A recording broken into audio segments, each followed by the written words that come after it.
Assalamualaikum warahmatullahi wabarakatuh. Alhamdulillah wassalatu wassalamu ala rasulillah allazi la nabiyya ba'dah. Jemaah yang dimuliakan Allah subhanahu wa ta'ala, pada kesempatan yang berbahagia ini kita akan membicarakan tentang sikap seorang mukmin. Sikap seorang mukmin lahir daripada ibadah yang dia laksanakan di hadapan Allah subhanahu wa ta'ala. Sebab ketika kita melaksanakan ibadah menyembah Allah subhanahu wa ta'ala, di saat itu kita menyerahkan hati dan pikiran kita di hadapan Allah subhanahu wa ta'ala.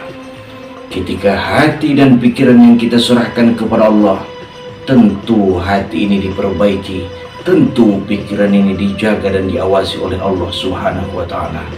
Makanya setelah selesai dia melaksanakan suatu kewajiban ibadah menyembah Allah subhanahu wa ta'ala, sifat yang lahir dari dalam dirinya adalah sifat yang terpuji, kelembutan hati, serta kecerdasan akal.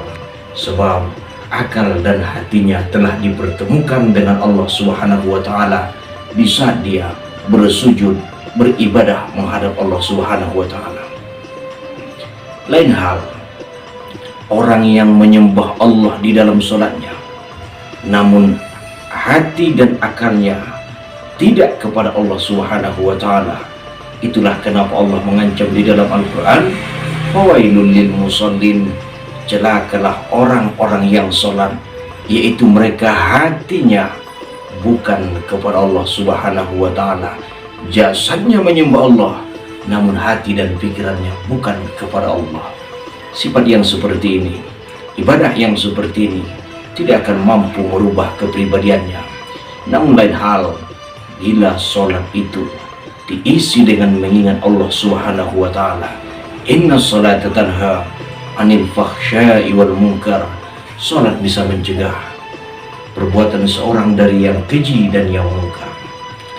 Lalu sikap yang kedua seorang mukmin setelah melaksanakan ibadah sholat, yaitu mencintai Rasulullah Nabi Muhammad SAW. Bagaimana kita mencintai baginda Nabi sedangkan kita orang yang tidak pernah bertemu dengan Rasulullah? Bukti kita mencintai Nabi adalah dengan menerima segala ajaran dan risalahnya. Dan bukti bahwa kita menerima ajaran risalahnya, tentulah kita banyak bersolawat kepada Nabi Muhammad SAW sebagai tanda bahwa kita adalah umat yang benar-benar ingat dan cinta kepada beliau. Bagaimana kita disebut umat yang mencintai baginda Nabi jikalau kita enggan untuk bersalawat kepada beliau? Salawat manfaatnya kepada kita, gunanya kepada kita.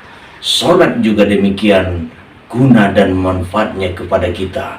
Ketika kita beribadah kepada Allah, keuntungannya adalah diri kita sendiri. Kita bisa selamat dari orang lain, dan orang lain bisa selamat dari diri kita.